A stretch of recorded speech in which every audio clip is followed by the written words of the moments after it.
Hey, welcome back, everybody, for another review. Today we're going to be talking about the latest Stephen King adaptation, The Long Walk. Essentially, this movie is about a group of teenagers who have to compete in this annual contest where they have to maintain a speed of 3 miles an hour or very bad things will happen to them.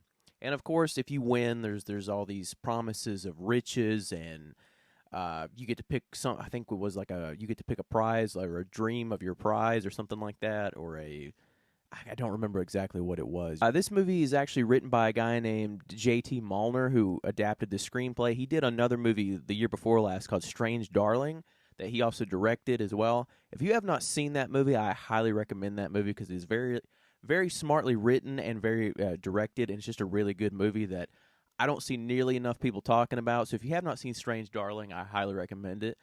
But what he was able to do with this screenplay I think is incredible. Like I think the writing in this movie is fantastic. This movie is directed by Francis Lawrence. I haven't seen a ton of his movies. I know he did like Red Sparrow and a lot of the Hunger Game movies, but I know he did I Am Legend, which I'm a huge fan of, and I think he's actually doing the sequel, and he's going to be doing the upcoming sequel to Constantine, which I think is going to be very interesting. So we're going to see how that goes. But anyway, from what I have seen of this guy, I think he's a very good director.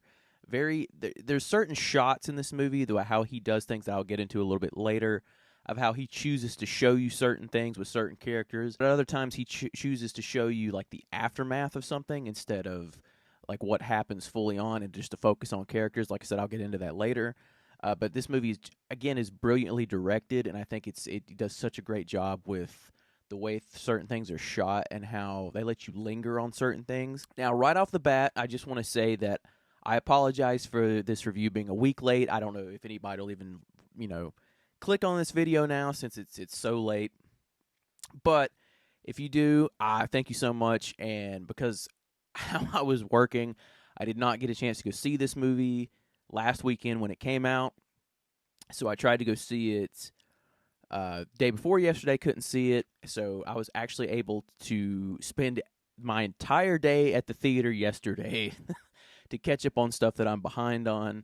And now we're here. So thank you so much. Again, I'm sorry for the delay. As October is approaching, I'm trying to brainstorm some ideas on some stuff I want to do for the channel for October. So stay tuned for that. And I know there's a bunch of horror movie stuff that I'm interested in that's coming to VOD and things like that. Stuff that I mean, whether it be original movies or continuations of franchises or something like that. And either way, a lot of it I'm interested in, so keep a lookout for that. I'm going to try my best to do reviews for as much as possible when it comes to that, so keep an eye out for that. Starting right off with the positives, one of the things that I really appreciate about this movie is that it kind of just throws you into this world. Like it starts off at the competition with Cooper Hoffman's character being taken by his mother, who is taken to this long walk to begin. And it kind of sets the mood for this movie right away. And it does a great job of having you already feel for this character, even though you don't know anything about this character yet. Like you just know he's there for a reason, but it's just so far the tone of this movie that it sets so early on. You're like, well, he's got to be there for a reason, and because I don't think anybody would sign up for this competition for nothing because it has such high stakes. And right off the get go, you're thrown into this very bleak, almost like dystopian feeling world. And I don't know much about the book. I don't think I've ever read a Stephen King book, and that's nothing but to him. I'm just not much of a reader. But the only thing I do know about the book is I think the only thing that they change is they go from that in the movie they have to maintain 3 miles an hour, and I think I heard in the book they have to maintain 4 miles an hour. Other than that, I don't know. I don't know the differences. I don't know if the ending is any different than what's in the movie or vice versa. So, as far as the book's concerned, I don't know any comparisons for that. So, if any of you guys have read the book, I would love to know down below if you guys could let me know what really all the differences in between the book and the movie. Another thing is I think this movie does a very good job of building tension throughout it because you have to maintain a great story of it's just people walking. But there's a story and a narrative in between the walking and the violence and everything that is happening in between. And I think they do that so well because as this movie goes on, you start to be like, okay, there can obviously only be one winner.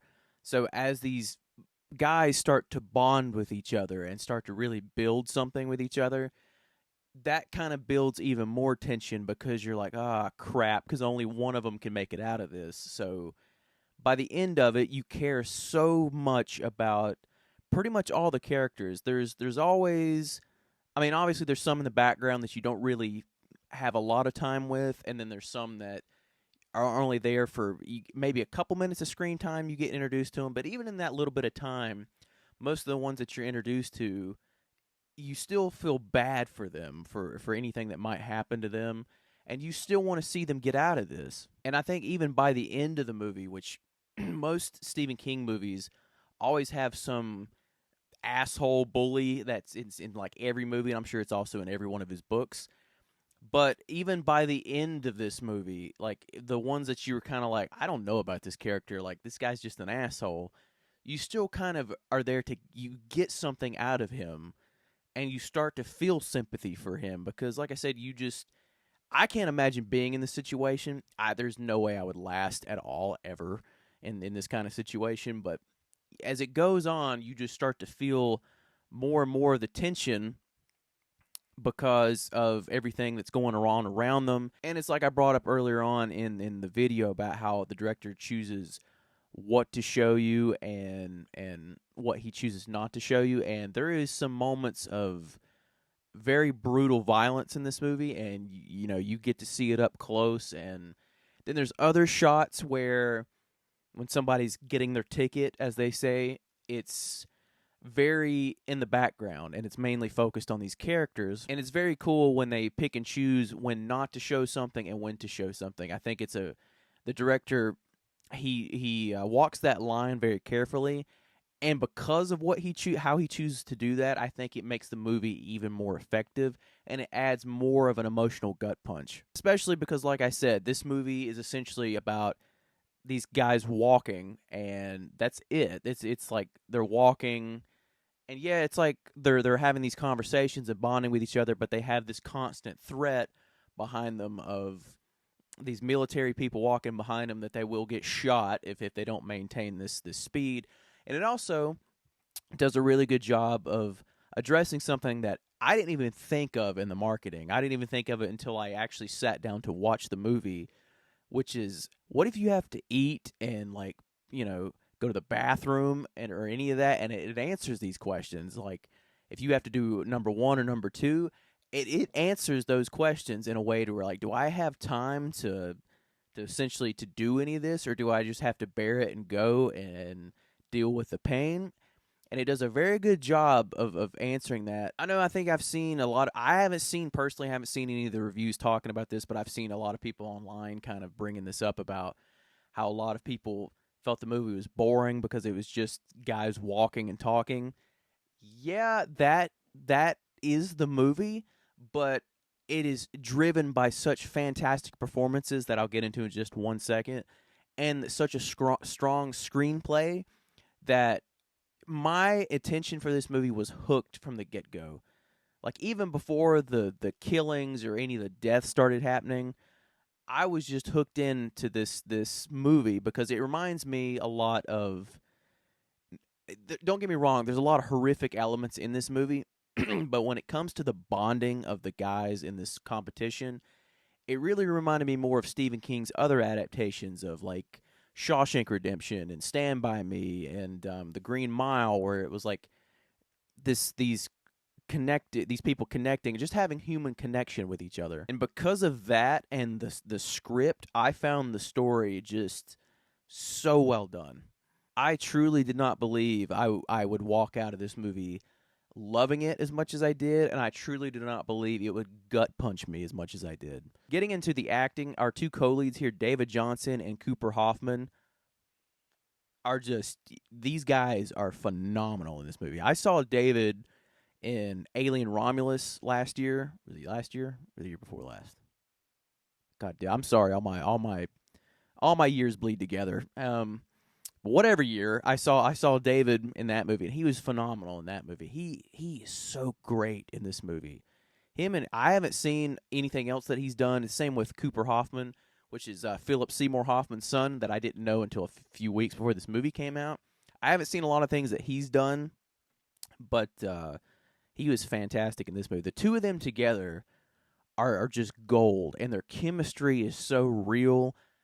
I buy into every single conversation that they have. I buy into their bonding. I buy into their brotherhood, and it is and it makes it so heartbreaking as the movie goes on, because you're like, shit, these are going to be our characters. I mean, there's other characters that come into the fold later on, and they become kind of like this core four, essentially, core five, essentially, as the movie goes. And you care about you care about those characters just as much, because that at the bottom line, essentially, that's what this movie is about, is brotherhood and standing with people that you love and support and care about. And I think they are the heart of this movie by far. I don't think this movie would work if you did not have these guys selling this movie as much as they did. They, like I said, they absolutely knock it out of the park. And it's the same with all these characters. I buy into the camaraderie and the conversations and everything of all of these characters that you're introduced to, and they all go so well together, and it forms this thing to where you're on board, because you start to learn more about these characters as things go throughout the movie. Certain things are revealed of why they're there and why they're doing this. And, as things go on, when certain characters aren't around anymore, you find out other things about them. And it just builds and builds and builds these characters and their arcs and all that stuff. And it is so good, because you care so much about these characters. Even the little time that you're with some of them, you still care. And by the end of it, you're left with this feeling of, it does such a great job. And I think that's what also, like I said earlier, builds to the dread of this movie, because in this situation, you want everybody to make it out of this alive. You're like, I don't want to see anything happen to these characters, because I truly, truly care about them, and I want to make sure that they're going to be okay. And in this kind of competition, you know that is just not going to be the case. So you're sitting in the theater hoping that something's going to happen or come along that you're like, can there just be multiple winners and we'll just call it a day? And you're just hoping. And unfortunately, that's not the case. But that just it goes back to what I said about the screenplay and the actors and all that stuff who were able to deliver all this stuff. I don't think it would have worked without you had without these fantastic actors. Mark Hamill does a fantastic job in this movie as well. He's not in the movie a lot. He pops up here and there, and he's kind of a little bit in the beginning, a little bit at the end. But it's so funny to see. This is the second Stephen King adaptation that he's been in this year. We saw him earlier in The Life of Chuck. And it's so funny because he couldn't play two of the polar opposite characters. In Life of Chuck, he was this, very loving grandparent, and in this movie, he's this very almost evil sergeant or general, whatever he was, and almost like a dictator. And he's very, he's just got that thing. He's got that it factor to him that you're like, I don't like this guy. There's just something about him. And as the story goes on, things are unfolded, and you learn a little bit more about certain things, and you're kind of just like, there's something off about this guy. Just the way he is, I just don't like this guy. So Mark Hamill does a phenomenal job as well. One of the biggest things that I love about this movie is what the center and the message and the layers of this movie can do for somebody. Because I think this is a movie that you can walk into and walk out, and it sparks some very, very positive conversations. And this movie, while it is so dark and bleak and really tense at times, it has so much heart to it and so much hope that's built into it. And that is the core of the movie, because that's what these guys bring to this movie. Especially David Johnson's character. he has this thing about him throughout this whole movie to where nothing's gonna break him. He's got this just positive attitude, and it's a movie about this brotherhood and this bonding. And like I said, that's what reminded me of Stand By Me and the Green Mile with not the Green Mile, Shawshank Redemption with Tim Robinson and Morgan Freeman. How they just bonded and had this unbreakable bond. And times like that or things like that will get you through the darkest of times if you have the right people to go through things with in your life. It's going to be okay. You're going to be fine, and through it all, don't lose your hope, because that's what can get us through. There's a conversation that happens near the latter half of the movie that involves Cooper and David's character, and it's David giving this speech to Cooper. And I did not expect for it to hit me as much as it did, but it got me so good that I was like, wow. When it was, I was like, wow. And it's one of those things where it kind of stays with you, like it'll always stay with me. And then near the end of the movie, kind of comes back in a way where Cooper says something to him, and that just to me brought it full circle, and that hit me even harder. And I was like, wow. It's just so hard to put into words because, like I said, it's this very dark, bleak movie, very violent movie that will make you feel something. That I think, like I said, most people will walk away from feeling differently or want to have a conversation. And I think it'll spark conversation not only with like movie lovers about how certain things are, but I think just in the world of today's world. Like, I think from what I understand, with Stephen King wrote this in the 60s, if I remember correctly, what I remember hearing. But I think a lot of people will see a lot of parallels from today more than it was in the 60s for this movie. And like I said, it's going to spark conversation. It's a very deep movie. I think there's so much stuff under the surface of this movie that you will get, that a lot of people will get something out of.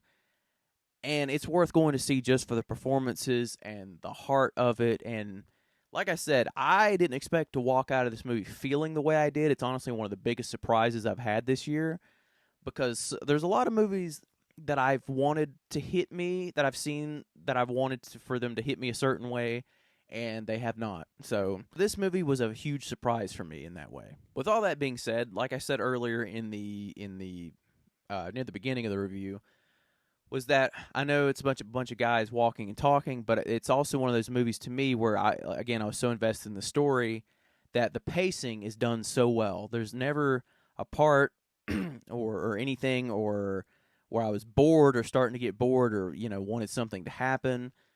I think it's paced so well that again you're along for this ride with these guys, and you kind of just forget. There's certain points where you kind of forget about the horror part of it, because it's just these guys bonding with each other and becoming friends and brothers and stuff like that. And so there's certain times of the movie where you kind of let your guard down for a minute, and you start to fall into these conversations with these guys, and then all of a sudden, something will happen, and then it ramps it back, and you're like, oh shit, that's right, we're in this horrific situation.